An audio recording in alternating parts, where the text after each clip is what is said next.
આજે આપણે તારીખ 21/9/2024ના દિવસે વિષય વિજ્ઞાન ધોરણ 6ની જે એકમ કસોટી લેવલ છે તેમાં પ્રકરણ 1, 2 અને 3 પૂછાયેલ છે તેનું સંપૂર્ણ સોલ્યુશન કરીશું।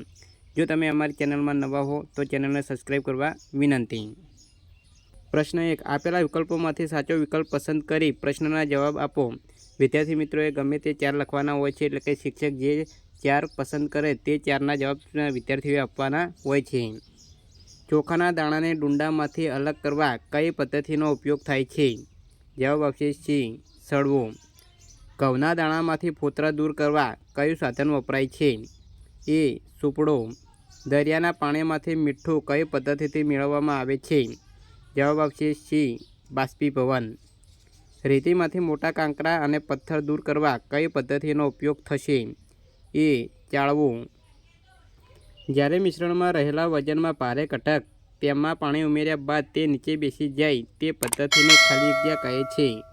એ, નિક્ષેપણ। નીચેનામાંથી કયું પ્રોટીનનું કાર્ય છે? સી, શરીરની વૃદ્ધિ અને સમારકામ માટે। નીચેના પૈકી કયું કાર્બોદિતનું કાર્ય છે? સી, શક્તિ પ્રદાન કરે છે।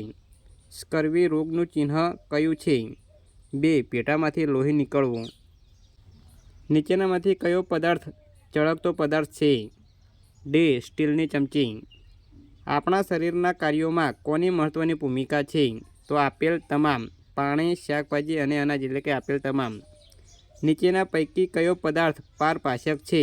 દૂધિયો કાચ। નીચેનામાંથી અપારદર્શક પદાર્થ કયો છે? તો ડી, લાકડો, પૂંઠાનું બોક્સ અને ધાતુપત્રો। આપેલ તમામ, ડી એ અપારદર્શક પદાર્થ છે। પ્રશ્ન 1b, આપેલ સૂચના પ્રમાણે પ્રશ્નોના જવાબ આપો। કોઈ પણ એક।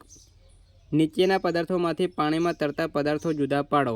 તો થર્મોકોલ અને પ્લાસ્ટિકનો દડો। નીચે આપેલ ખાદ્ય પદાર્થોમાંથી ચરબીની હાજરી ધરાવતા ખાદ્ય પદાર્થો અલગ કરો। તલ અને મગફળી। નીચે આપેલ અલગીકરણની પદ્ધતિમાંથી ઉપણવ પદ્ધતિને ઓળખો। તો 1 નંબરનો આવશે અનાજના દાણામાંથી ફોતરા દૂર કરવા, એ ઉપણવ પદ્ધતિનું ઉદાહરણ છે। પ્રશ્ન 2a, આપેલા વિકલ્પમાંથી સાચો વિકલ્પ પસંદ કરી પ્રશ્નના જવાબ આપો। સુક્તાનનો રોગ વિટામિન ખાલી જગ્યાની ઉણપથી થાય છે? C, vitamin D. મેદસ્વીતા પાછળ આપણા ભોજનમાં ખાલી જગ્યાની માત્રા વધુ જવાબદાર છે? ચરબી। કયા વિટામિનની ઉણપથી હાડકાં પોચા અને વાંકા થઈ જાય છે? Vitamin D. કઈ પ્રક્રિયાને કારણે ધાતુઓ પોતાની ચળકાટ ગુમાવી દે છે? હવા તથા ભેજ સાથેની પ્રક્રિયાને કારણે। મનીષ, રેતીને પાણીમાં ઓગળી શકાતી નથી કારણ કે રેતી પાણીમાં અદ્રાવ્ય છે। દુકાનદાર ચોકલેટ પારદર્શક બરણીમાં શા માટે રાખે છે? બે, પારદર્શક બરણીમાં ચોકલેટ સ્પષ્ટ રીતે જોઈ શકાય છે। તેલ અને પાણી ભેગા થઈ ગયા હોય તો પણ સરળતાથી છૂટા પાડી શકાય છે કારણ કે બી, બંને એકબીજામાં મિશ્ર થતા નથી। સૂકી રેતી અને લાકડાના વેરને હાથથી વીણીને અલગ શા માટે યોગ્ય નથી?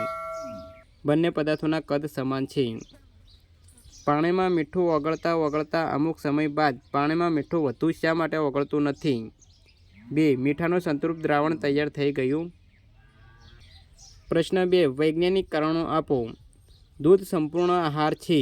દૂધ સંપૂર્ણ આહાર છે, વૈજ્ઞાનિક કારણ આપો। જવાબ, દૂધમાં કાર્બોદિત, ચરબી, પ્રોટીન, ખનિજ ક્ષારો અને વિટામિન હોય છે।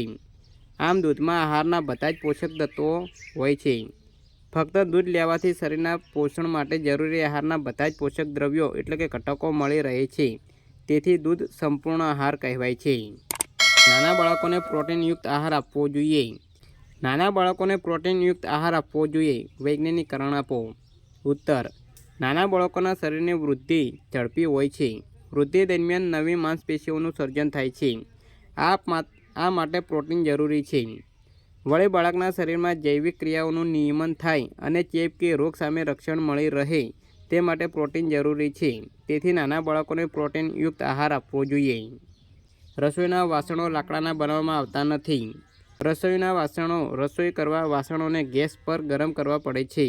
રસોઈના વાસણો લાકડાના બનેલા હોય તો ગેસ ઉપર ગરમ કરતાં તે સળગી જાય, આથી લાકડાના વાસણમાં રસોઈ થઈ શકે નહીં, તેથી રસોઈના વાસણો બનાવવા લાકડાનો ઉપયોગ થઈ શકે નહીં। દિવાલની બીજી બાજુ ઊભેલી વ્યક્તિને જોઈ શકાતી નથી કારણ કે દિવાલ એ અપારદર્શક છે અને અપારદર્શક એટલે કે જેને આરપાર જોઈ ન શકાય તેને અપારદર્શક કહે છે. તેથી દિવાલની બીજી બાજુ ઊભેલી વ્યક્તિને આપણે જોઈ શકતા નથી, કારણ કે દિવાલ એ અપારદર્શક છે. ચોખામાંથી કાંકરા દૂર કરવા અલગીકરણને વીણવી પદ્ધતિનો ઉપયોગ થાય છે. તો ઉત્તર, અનાજમાંથી મોટા કાંકરાને ઉપણવાથી કે ચાળવાથી જુદા પાડી શકાતા નથી. તેમને અલગ કરવા વીણવાની રીતનો ઉપયોગ થાય છે.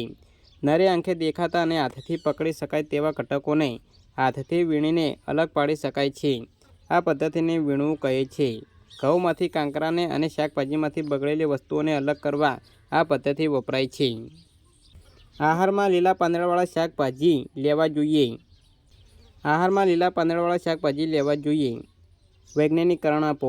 ઉત્તર, લીલા પાંદડાવાળા શાકભાજીમાંથી આપણા શરીરને જરૂરી વિટામિન અને ખનિજ ક્ષાર પૂરતા પ્રમાણમાં મળી શકે છે. ઉપરાંત લીલા પાંદડાવાળા શાકભાજીમાં રહેલા રેસાઓ ખોરાકને અન્ન માર્ગમાં આગળ વધવા અને અપાચિત ખોરાકને સરળતાથી દૂર કરવામાં સહાયક બને છે. તેથી આહારમાં લીલા પાંદડાવાળા શાકભાજી લેવા જોઈએ. પ્રશ્ન 3 આપેલા વિકલ્પમાંથી સાચો વિકલ્પ પસંદ કરી પ્રશ્નના જવાબ આપો. સમતોલ આહાર માટે નીચેના પૈકી કયું વિધાન યોગ્ય છે? જવાબ છે, ખોરાકના બધા જ પોષક દ્રવ્યો પૂરતા પ્રમાણમાં લેવા જોઈએ. એનિમિયા રોગ દૂર કરવા શું કરવું જોઈએ? આયર્નયુક્ત ખોરાક લેવો જોઈએ. પદાર્થના જૂથ બનાવવા સંદર્ભે નીચે પૈકી કયું વિધાન યોગ્ય છે? પદાર્થના ગુણધર્મોને ધ્યાને રાખી સરખા ગુણધર્મો ધરાવતા પદાર્થને સાથે મૂકવા. કોઈપણ પદાર્થને આરપાર સ્પષ્ટપણે ન જોઈ શકાય તેવા પદાર્થને શું કહે છે? પારભાષક પદાર્થ. પાણીની વરાળનું તેના પ્રવાહી સ્વરૂપમાં રૂપાંતર થવાની ક્રિયાને શું કહે છે? ઘનીભવન. પાણીનું તેના વરાળ સ્વરૂપમાં રૂપાંતર થવાની ક્રિયાને શું કહે છે? બાષ્પીભવન. પ્રશ્ન 3 નીચે આપેલ પ્રશ્નોના જવાબ આપો. ત્રુટિજન્ય રોગ એટલે શું? સમજાવો. ઉત્તર, આહારમાં એક કે વધુ પોષક દ્રવ્યોની ઉણપ લાંબા સમય સુધી રહેવાથી જે ખામી કે રોગ થાય છે તેને ત્રુટિજન્ય રોગ કહે છે. જૂથ બનાવવાનું મહત્વ સમજાવો. વસ્તુઓના જૂથ બનાવવાના ફાયદા જણાવો. ઉત્તર, વસ્તુઓના જૂથ બનાવવાના ફાયદા નીચે મુજબ છે. વસ્તુઓને જૂથ મુજબ ગોઠવવાથી આપણે જરૂરી વસ્તુને સહેલાઈથી શોધી શકીએ છીએ. જૂથમાં વહેંચેલી વસ્તુઓના ગુણોનો અભ્યાસ કરવાનું સરળ થાય છે. પદાર્થોના ગુણોમાં કોઈપણ પેટર્ન તરાહનું અવલોકન કરવાનું સુવિધાજનક બને છે. વસ્તુનો સ્ટોક મેળવવો સરળ પડે છે તથા વસ્તુ ખૂટી જાય તેની માહિતી મળે છે. અલગીકરણ એટલે શું તેનું મહત્વ ઉદાહરણ આપી સમજાવો. અલગીકરણ, મિશ્રણમાં ઘટકોને છૂટા પાડવાની પદ્ધતિને અલગીકરણ કહે છે. મિશ્રણના ઘટકો છૂટા પાડવાની અલગીકરણની પદ્ધતિઓ હાથ વડે વીણવો, સળવો, ઉપણવો, ચાળવો, નિક્ષેપણ, નિતારણ, ગાળણ, બાષ્પીભવન, ઘનીભવન. ઘન પદાર્થોના મિશ્રણમાંથી ઘટકોને છૂટા પાડવા હાથ વડે વીણવો, સળવો, ઉપણવો અને ચાળવો પદ્ધતિ વપરાય છે. પાણીમાં અદ્રાવ્ય પદાર્થ છૂટો પાડવા માટે નિક્ષેપણ, નિતારણ અને ગાળણ તેમજ દ્રાવ્ય પદાર્થ છૂટો પાડવા માટે બાષ્પીભવન જેવી પદ્ધતિઓ વપરાય છે. મિશ્રણના ઘટકોને છૂટા પાડવા કેટલીક વખત એક કરતાં વધુ પદ્ધતિઓ વાપરવી પડે છે. પ્રશ્ન 4 આપેલા વિકલ્પમાંથી સાચો વિકલ્પ પસંદ કરી પ્રશ્નોના જવાબ આપો. ખાદ્ય પદાર્થમાં સ્ટાર્ચનું પરીક્ષણ કરવા તમે શું કરશો? ખાદ્ય પદાર્થ પ્લસ આયોડિનનું મંદ દ્રાવણ. સોયાબીનના પ્રોટીનનું પરીક્ષણ કેવી રીતે કરશો? ખાદ્ય પદાર્થ plus copper sulphate plus caustic soda. બદામમાં ચરબીનું પરીક્ષણ કરવા તમે શું કરશો? બદામને કાગળ પર ઘસશો. દાળ તથા ચોખામાંથી કેટલાક વિટામિન તથા ખનિજ ક્ષાર દૂર ન થાય તે માટે તમે શું કરશો? વારંવાર ધોઈશું નહીં. લોખંડ અને વાદળી આ બે પદાર્થો પૈકી કયો પદાર્થ સખત છે તે તમે કઈ રીતે નક્કી કરશો? દબાવીને. મીઠું પાણીમાં દ્રાવ્ય છે એમ તમે કેવી રીતે નક્કી કરશો? પાણીમાં અદૃશ્ય થાય છે. ખરબચડો પદાર્થ છે એમ તમે કેવી રીતે નક્કી કરશો? સ્પર્શ કરીને. તમને આપેલ કાગળને પારભાષક બનાવવા તમે શું કરશો? કાગળ પર તેલ લગાડીશું. ચામાંથી ચાને ભૂકી કેવી રીતે અલગ કરશો? ગળણી વડે ગાળીને. નળમાંથી આવતા ડહોળા પાણીને તમે કેવી રીતે શુદ્ધ કરશો? એ નિતારણથી. મીઠાના સંતૃપ્ત દ્રાવણમાં વધુ મીઠું ઓગળવા તમે શું કરશો? ગરમ કરીને. દરિયાના પાણીમાંથી મીઠું કેવી રીતે મેળવશો? બાષ્પીભવન દ્વારા.